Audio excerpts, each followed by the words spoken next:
Ngayong araw, ipapakilala namin ang pangarap na kolaborasyon kasama ang Baskin-Robbins. Kamusta? Ako si Evie, ang inyong tagapagbalita.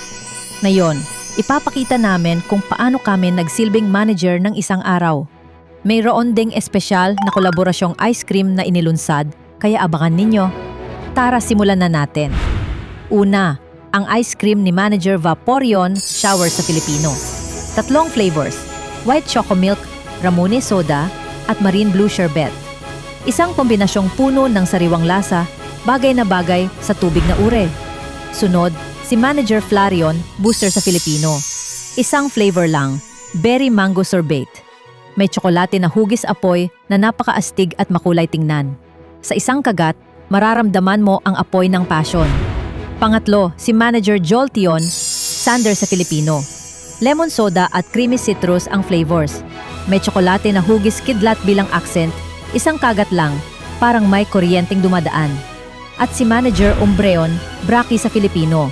Black bitter chocolate at golden honey almond. Pang-adult na kombinasyon. May tsokolate na hugis buwan, maganda at eleganteng panuurin. Tamang-tama para namnamin sa ilalim ng liwanag ng buwan. Sunod, si Manager Espion, Effie sa Filipino. Flavors, lavender cassis milk at blueberry yogurt. Masarap na sa bayan ng tsaa. Isang espesyal na lasa na puno ng misteryo tulad ni Espion. Pangalawa, si Manager Leafeon, Leafy sa Filipino. Matcha honey milk na may whipped cream at daong hugis panghimagas. Sa bawat kagat, mararamdaman mo ang hininga ng gubat. Sunod, si Manager Glaceon, Gracie sa Filipino. Crystal blue sherbet at white choco mint ang kombinasyon. May candy na hugis snowflake na nakakatuwang tingnan. Parang malamig na simoy ng hangin ang mararamdaman mo. At huli, si Manager Sylveon Nymphia sa Filipino.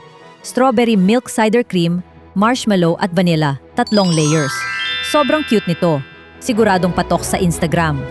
Iyan ang presentasyon ng mga ice cream na gawa ng mga evolution ni Evie bilang mga manager. Alin ang gusto mong tikman? Sabihin sa comment section. Hanggang sa muli.